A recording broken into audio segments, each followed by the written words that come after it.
What is up guys, welcome back to another TBC classic gold farming video. So today we're looking at an instanced gold farm, and what this means is that you will have no competition while farming this farm itself. But before you do the farm, there are a couple of things you will need to do to unlock this dungeon. So the farm itself takes place in the Black Morass, but to open the Black Morass you have to do a couple of pre-quests in the Caverns of Time. So the Caverns of Time is located in Tonaris, for those of you who are not familiar with the Caverns of Time. So you just go to the entrance right here to the caverns itself, you go to this location right here, you do a quest. This quest requires you to just begin the quest. You will get a custodian of time, he will run around the entire cave, and you can just stand here and wait for him to come back, and the quest will complete itself. So just accept the quest, stand still, go grab a coffee, or make some food, take a shower, do whatever. The quest will complete itself, and then you just come back. It takes about 5 to 10 minutes, somewhere in that area, so just go AFK and come back. From there you will get a follow-up quest to do the Old Hillspread Foothills dungeon. Go and do that dungeon, complete the quest inside the dungeon, go back out, and just deliver the quest, and you will then get the follow-up quest to go to the Black Morass. And this also means you now have access to the Black Morass, so now you can do the farm.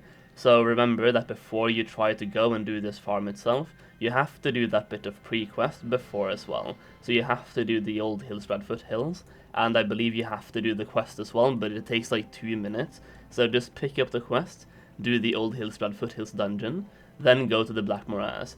So the Black Morass entrance is all the way over here, just look for this place with these colors, and go inside. So, there we go. Okay, so as you go inside this dungeon right here, you will get into this place, which basically has a lot of beasts inside it. So you have a lot of mobs that you can kill for yourself without any competition, because you're in a dungeon, so there's no one else coming in here. The only type of competition you have is other people might be doing the same farm and selling the same things. So there is one main ingredient or material you're looking for from this farm, and that is the Netherweb Spider Silk. And they drop from these spiders right here. So you want to, if you can, you want to single target out these spiders, but you can also AoE farm inside here if you are a protection paladin or a mage. If you are not a protection paladin or a mage, just try to single out these spiders and try to skip as many of the crocodiles as you can, unless you have skinning. If you do have skinning, you might as well just kill anything you see, because there are a ton of them. So even I, as a druid, I can't really only go for the spiders, because even though I can prowl, there are some panthers like this guy. He can see me in stealth. You can see that icon over his face. That means he can see me in stealth, so I can skip him right now by not abusing, but just by looking at the pathing and moving away. But there are quite a few of them throughout the dungeon, but you want to move towards the next tarantula if you are a single target class. So keep that in mind. The main thing you're looking for are those Netherweb Spider Silk, but if you do have skinning, this farm becomes even better. So as for some actual results from the farm, I tested this out for a lot. I have been doing this one a bit off camera for the last couple of days, and the rough average I'm getting is between 25 and 30 Netherweb Spider Silk per hour. Now, Netherweb Spider Silk has been going for about 10 gold each. Very recently, someone pushed the price down to 5 gold each on my server, meaning that right now I'm making about 125 to 150 gold per hour inside this dungeon, which is not great at all, but for almost an entire week, they were over 10 gold each, giving me over 300 gold per hour from the farm itself, or between 250 and 300, so the farm itself is very good. And as for some actual things that Netherweb Spider Silk is actually used in crafting, here you have a chart of all of the items, or most of them anyway, that require Netherweb Spider Silk. So you have the Frozen Shadow Weave, you have the Primal Mooncloth, you also have the the Spellfire set as well. You have tons of other items, you have the imbued stuff, you have Spellfire bags, and there's tons of items that actually need these items. But the main craft you're looking at are the Shadow Weave, the Primal Mooncloth, and the Spellfire set. Those are the tailoring sets that pretty much every tailor that cares about performance or raiding and stuff like that, they are looking to craft these tailoring sets, and they need a ton of Netherweb Spider Silk to craft those items.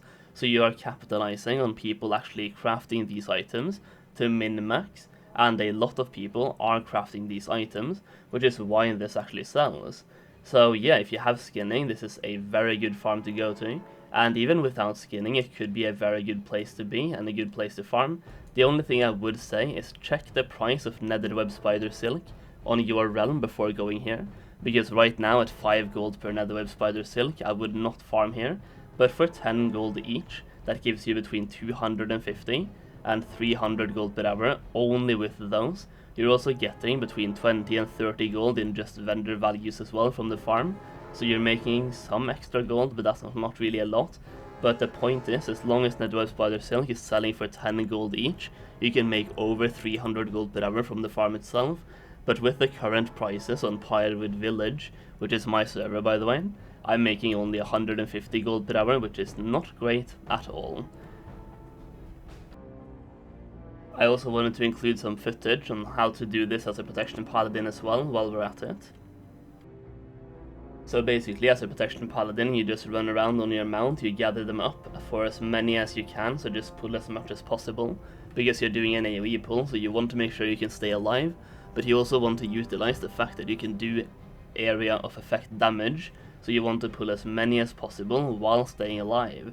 So for both a protection paladin and a mage, you're basically running around on your mount, gathering up as many mobs as possible.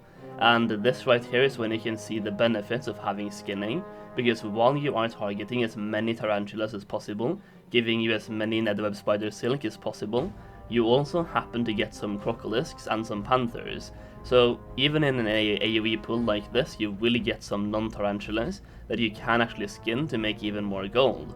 So if you are a mage or a protection paladin and you want to do this farm, I would definitely recommend bringing skinning, and for that point you would want to have a minimum of 335 skinning. If you have the actual glove enchant for plus 5 skill. If you don't have the glove enchant for plus 5 skill, you want to have a minimum of 340 skills in skinning. But obviously the more you have the better, but I do believe the minimum, or the minimum thing you need, the minimum skill you need to actually skin these is 340 skills in skinning. So bring your skinning knife and do this farm, it's absolutely great. You can make a lot of gold, and you just saw us loot a blue item as well, giving us even more gold from the farm itself. Now, aside from paladins and mages being able to AoE farm inside this dungeon, I really do think this dungeon is great for everyone when it comes to gold farming. And you can also see the mob is level 67, some of them are level 68. So I would say this is very good to do from level 68 and above, but once again you have to actually do Old Hillsbrand Foothills before you're doing this one. So you can actually do this one while leveling. The only thing I would say that kinda depends on whether or not you should do the farm itself is once again the price of Netherweb Spider Silk, and I would say as long as they sell for 10 gold each or above, this is a very good gold farm, and then just scale it up or down from there. So if they are worth less than 10 gold, it becomes a worse gold farm. If they sell them for more than 10 gold, it's a very good farm, and so on. Now, different classes also have different strengths when it comes to the farm itself. Druids and rogues can obviously stealth past some mobs to actually target focus on those spiders, and hunters can utilize their pet and insane damage to do this faster as well.